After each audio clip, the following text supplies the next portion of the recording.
Cube Radio. Salut, c'est Charles Tran avec l'équipe dans 5 minutes. On s'intéresse aux sciences, à l'histoire et à l'actualité. Aujourd'hui, on parle de consommation, ou plutôt d'obsolescence programmée. L'obsolescence programmée, on en parle beaucoup, de plus en plus, si bien que dès qu'un objet brise, n'importe quoi finalement, on a juste cette expression en tête, l'obsolescence programmée, puis on est fâché. Usage normal, durée de vie raisonnable, c'est pas facile d'encadrer les fabricants avec des lois sur l'obsolescence programmée, ça fait longtemps qu'on y travaille, mais il y a des avancées sur ces questions juridiques autour de l'obsolescence programmée, donc. Et Baptiste Zapirin nous en dit plus. Le problème avec l'obsolescence programmée, c'est qu'elle est rentrée dans les mœurs. Car ça remonte à plus loin que les cellulaires et les ordinateurs. Ça, les télés, les frigos, les laveuses, les autos, les machines à café, le grille-pain, les ampoules aussi, il y a un siècle. Des fabricants qui sabordent volontairement leurs produits pour qu'ils se brisent plus tôt que prévu, qui les rendent difficiles à réparer ou qui rendent les pièces de rechange introuvables. Tout ça pour pousser les gens à racheter de nouveaux appareils. Mais dit comme ça, c'est tout simplement scandaleux. Et pourtant, il n'y a pas grand monde pour protester. Déjà parce que c'est difficile à prouver, les compagnies ne le crient pas sur les toits qu'elles font ça.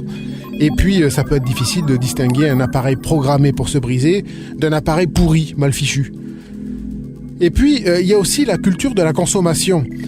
Quand Apple sort un nouveau modèle de téléphone intelligent quelques mois après avoir mis en vente le plus récent, c'est l'événement, tonnerre d'applaudissements.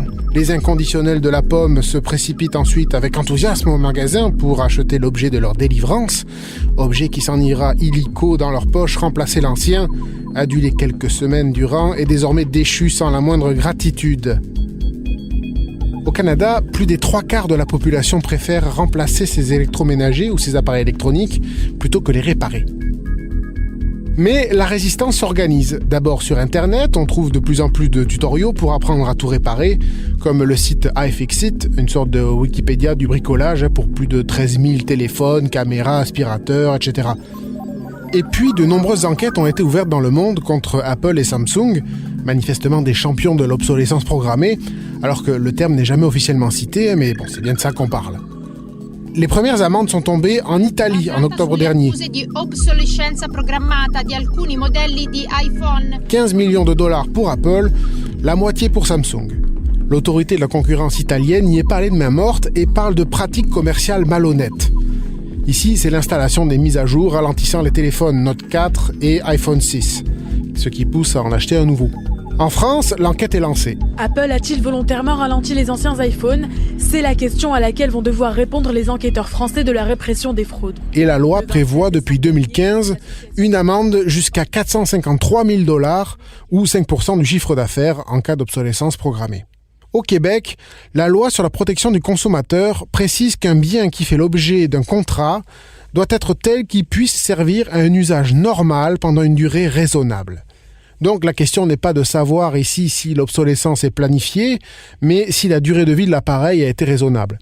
Alors concrètement, devant les tribunaux, si vous portez plainte pour une télé de 3 000 $ qui ne fonctionne plus au bout de 5 ans et demi, on va vous donner raison et vous allez vous faire payer les réparations.